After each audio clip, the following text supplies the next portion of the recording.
আসসালামু আলাইকুম রাহমাতুল্লাহ। প্রিয় ভিউয়ার্স, কেমন আছেন সবাই?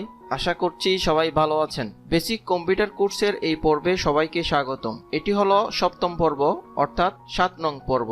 যারা পূর্বের পর্বগুলো দেখেন নাই, আপনারা ওইসব পর্ব দেখে নেবেন। আমাদের প্লেলিস্টে ধারাবাহিকভাবে দেওয়া আছে। আপনারা আমাদের চ্যানেলে এসে প্লেলিস্ট থেকে ধারাবাহিকভাবে ওইসব ভিডিওগুলো দেখে নিতে পারবেন। আজকের এই পর্বে আমরা কপি, কাট, পেস্ট, সিলেক্ট করার কিবোর্ড কমান্ড নিয়ে আলোচনা করব।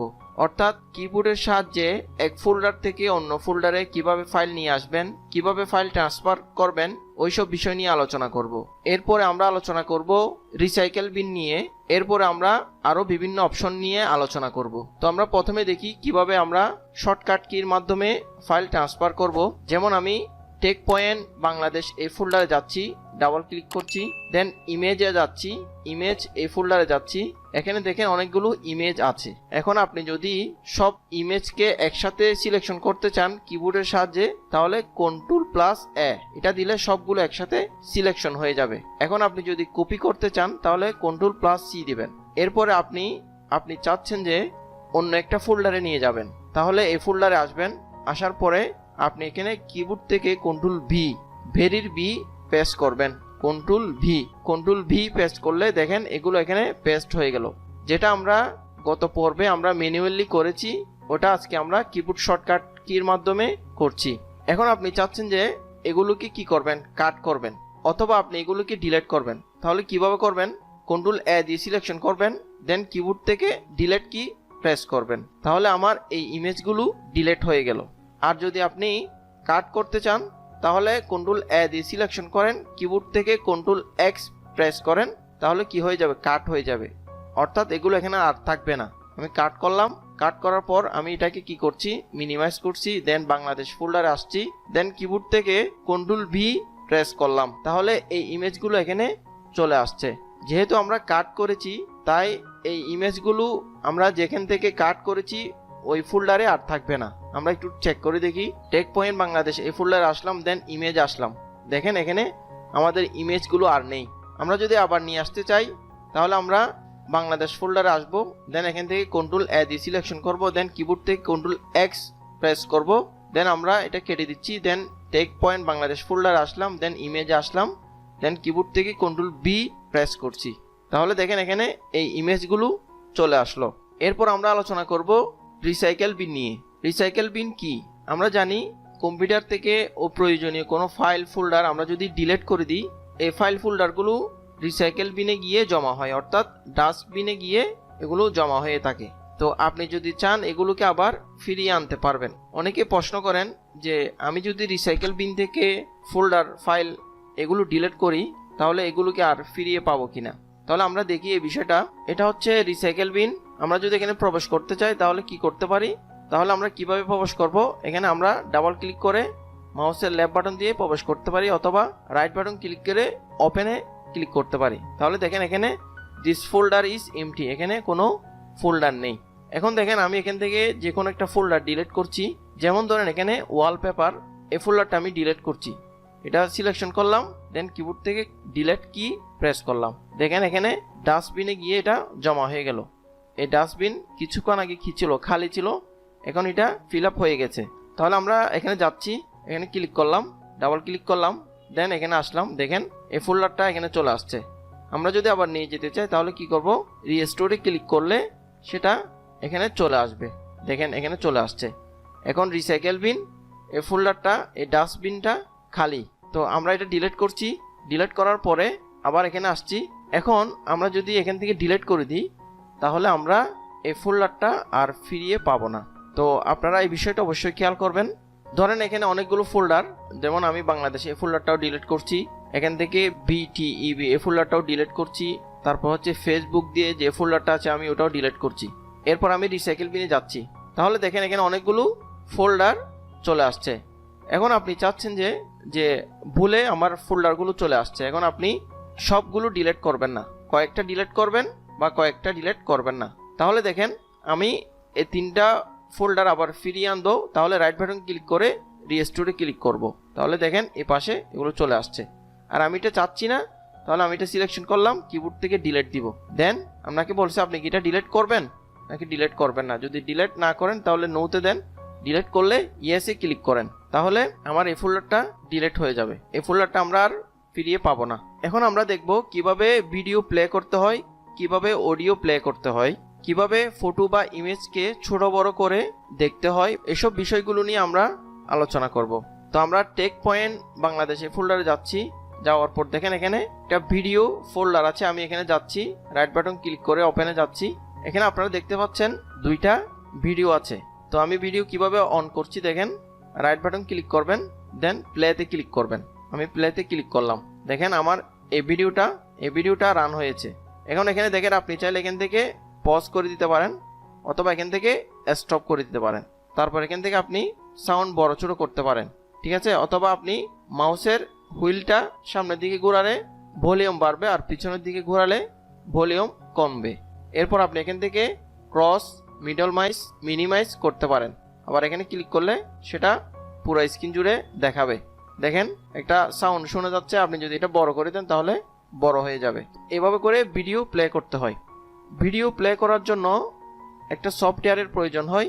আমাদের কম্পিউটারে ডিফল্ট সফটওয়্যার দেওয়া থাকে অথবা আপনি বিভিন্ন মিডিয়া প্লেয়ার ইনস্টল করতে পারেন। যেমন আমরা এখন যে সফটওয়্যারের মাধ্যমে দেখছি সেটা হচ্ছে বিএলসি মিডিয়া প্লেয়ার।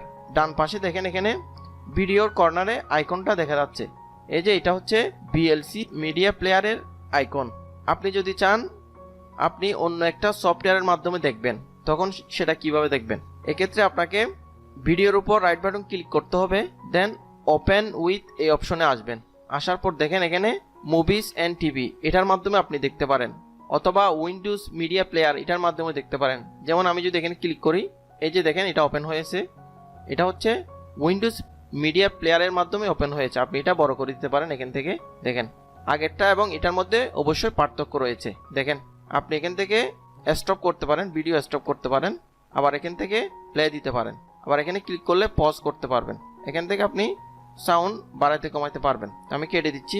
এখন আপনি চাচ্ছেন যে আপনি নির্দিষ্ট একটা মিডিয়া প্লেয়ারের মাধ্যমে এই ভিডিওগুলো প্লে করবেন, সেটা কিভাবে করবেন? যেমন আমি এই ভিডিওর উপর রাইট বাটন ক্লিক করছি, দেন ওপেন উইথে আসলাম। এরপর আমি চুজ অ্যানাদার এ ক্লিক করলাম মাউসের লেফট বাটন দিয়ে। ক্লিক করার পর এই অপশনগুলো আসবে। তো আমি চাচ্ছি যে অলওয়েজ আমি মুভিজ অ্যান্ড টিভি এই মিডিয়া প্লেয়ারের মাধ্যমে আমি দেখতে চাচ্ছি, তাহলে আমি এটাতে ক্লিক করছি, দেন অলওয়েজে ক্লিক করছি, অর্থাৎ চেকমার্ক দিয়ে দিলাম, দেন ওকেতে ক্লিক করছি। এখন থেকে আমরা যা ওপেন করব, যেসব ভিডিও ওপেন করব, এগুলো মুভিজ অ্যান্ড টিভি যে মিডিয়া প্লেয়ার আছে ওটার মাধ্যমে প্লে হবে। দেখেন আপনারা একটু সাউন্ড শুনতে পাচ্ছেন। এই যে আপনি এখান থেকে আপনি আপনার সাউন্ড ছোট বড় করতে পারবেন, এখান থেকে আপনি পজ করতে পারবেন, এখানে ক্লিক করলে বন্ধ হয়ে যাবে। তারপর আপনি এখানে ক্লিক করলে এক্সিট ফুল স্ক্রিন, তখন দেখেন আপনার উপরে এগুলো শো হবে। আবার যদি এখানে ক্লিক করেন উপরের ক্রস, মিক্সিমাইজ এগুলো দেখাবে না। তো আমি এটা কেটে দিলাম। এখন আমরা অডিও প্লে করব। তাহলে আমি টেক পয়েন্ট বাংলাদেশ ফোল্ডারে যাচ্ছি, মিউজিক এই ফোল্ডারে আসছি। এরপরে দেখেন এখানে কিছু মিউজিক আছে। ঠিক সেমভাবে আমরা ভিডিও যেভাবে প্লে করছি এই মিউজিকগুলো আমরা ওইভাবে প্লে করতে পারবো। যেমন রাইট বাটন ক্লিক করছি, দেন প্লেতে ক্লিক করছি, দেখেন এটা ওপেন হচ্ছে। এটা হচ্ছে বিএলসি মিডিয়া প্লেয়ারের মাধ্যমে ওপেন হয়েছে, রান হচ্ছে। তো আমি এটা কেটে দিলাম। ঠিক সেমভাবে আপনি এগুলোও দেখতে পারবেন, অন্যান্য কাস্টমাইজেশনগুলো করতে পারবেন। যেমন আমি চাচ্ছি যে এটাকে নির্দিষ্ট একটা সফটওয়্যারের মাধ্যমে আমি প্লে করব, তাহলে আপনি ওপেন উইথে আসবেন, চুজ অ্যানাদার এ আসবেন, দেন এখান থেকে আপনি উইন্ডোজ মিডিয়া প্লেয়ারটা সিলেকশন করবেন, দেন অলওয়েজে চেকমার্ক দিয়ে দিবেন, দেন ওকেতে ক্লিক করবেন। এখন দেখেন এখানে আইকনটা পরিবর্তন হয়েছে, বাম পাশে দেখেন এখানে আইকনটা পরিবর্তন হয়েছে। আমি যদি এটা বড় করি, দেখেন আগে বিএলসি মিডিয়া প্লেয়ারের আইকন ছিল, এখন সেটা নেই। এরপর আমরা দেখব কম্পিউটারে যে ছবি বা ফটো থাকে, বা আপনি মোবাইল দিয়ে যে ছবি তুলে কম্পিউটারে রাখেন, তা কিভাবে বড় করবেন, কিভাবে ওইসব ফটো বা ইমেজকে আপনি কাস্টমাইজ করবেন, ওইসব বিষয় নিয়ে আমরা এখন আলোচনা করব। তো আমি টেক পয়েন্ট বাংলাদেশে ফোল্ডারে আসলাম, ইমেজ যে ফোল্ডারটা আছে আমি এখানে ক্লিক করছি। ক্লিক করার পর দেখেন এখানে অনেকগুলো ইমেজ আছে। তো আমি একটার উপর ক্লিক করছি, রাইট বাটন ক্লিক করছি, দেন ওপেনে ক্লিক করছি। ক্লিক করার পর দেখেন এইভাবে শো হচ্ছে। এখানে দেখেন আপনি চাইলে জুম ইন এটাকে বড় করতে পারবেন, ছবিকে বড় ছোট করতে পারবেন। আবার যদি জুম আউট করতে চান এখানে মাইনাসে ক্লিক করবেন, প্লাসে ক্লিক করলে বড় হবে, মাইনাসে ক্লিক করলে ছোট হবে। এরপর আপনি এই এরো আইকনে ক্লিক করলে ফুল স্ক্রিন হচ্ছে, আবার ক্লিক করলে ছোট হচ্ছে। তারপর এখানে অপশন আছে ক্রপ, আপনি ক্রপ করতে পারবেন। কোনো ইমেজকে আপনি যদি ক্রপ করতে চান এই যে এভাবে ক্রপ করতে পারবেন। আপনি নির্দিষ্ট পরিমাণ ক্রপ করার পরে আপনি এখানে সেভ অ্যান্ড কপিতে ক্লিক করলে সেটা সেভ হয়ে যাবে। আমি যেহেতু চাচ্ছি না আমি ক্যান্সেল দিচ্ছি, দেন ওকেতে ক্লিক করছি, আমি সেটা চাচ্ছি না। তো আমি আবার ক্রপে ক্লিক করলাম, করার পর দেখেন এদিকে আপনি ফ্লিপ করতে পারেন, অর্থাৎ উল্টা করতে পারেন, এখান থেকে রোটেট করতে পারেন। তারপর হচ্ছে এখান থেকে আপনি বিভিন্ন কাস্টমাইজ করতে পারেন এভাবে করে। তারপর আপনি এখান থেকে ফিল্টার করতে পারেন, এই যে বিভিন্ন ফিল্টারিং করতে পারেন। তারপর এখান থেকে আপনি অ্যাডজাস্টমেন্ট করতে পারেন, লাইট কালার, ঠিক আছে, এই যে বিভিন্ন পরিবর্তন নিয়ে আসতে পারেন। তারপর এখানে আন্ডু রয়েছে, আন্ডু রিডু, আপনি এগুলো ইউজ করতে পারেন। আন্ডু রিডুগুলো আপনার প্রয়োজন সাপেক্ষ ইউজ করতে পারেন। আন্ডু হলে ব্যাকে আসবে আর রিডু দিলে সামনে যাবে, অর্থাৎ আপনি যে সকল কাজ করছেন আপনি যদি ওইগুলোকে পিছনের দিকে আসতে চান তাহলে আন্ডু দিবেন, আর রিডু হচ্ছে সামনের দিকে যদি যেতে চান তাহলে আপনি রিডুতে ক্লিক করবেন। এসব করার পরে আপনি সেভ অ্যান্ড কপিতে ক্লিক করলে ওটা সেভ হয়ে যাবে। যেহেতু আমি চাচ্ছি না তাই আমি ক্যান্সেলে ক্লিক করছি, দেন ওকেতে ক্লিক করছি, তাহলে আমার আগের অবস্থায় চলে আসছে। এখন আমরা দেখব কিভাবে কম্পিউটারের সাউন্ড কমানো এবং বাড়ানো যায়। আপনারা নিচে দেখতে পাচ্ছেন এটা হচ্ছে টাস্কবার, টাস্কবারের ডান পাশে এখানে যদি আমরা ক্লিক করি স্পিকার, তাহলে আমরা কি দেখতে পাচ্ছি, সাউন্ড বাড়ানো এবং কমানোর অপশন দেখতে পাচ্ছি। আপনি যদি এটা মাউসের লেফট বাটন দিয়ে এভাবে কমিয়ে দেন তাহলে আপনার সাউন্ড কম হবে, আর বাড়িয়ে দিলে সাউন্ড আপনি লাউডলি শুনতে পারবেন। আর এটা হচ্ছে কম্পিউটারের মূল সাউন্ড। আপনি যদি স্পিকারের সাউন্ড বাড়িয়ে দেন, কম্পিউটারের এই মূল সাউন্ডটা আপনি যদি কমিয়ে দেন তাহলে আপনি সাউন্ড শুনতে পারবেন না।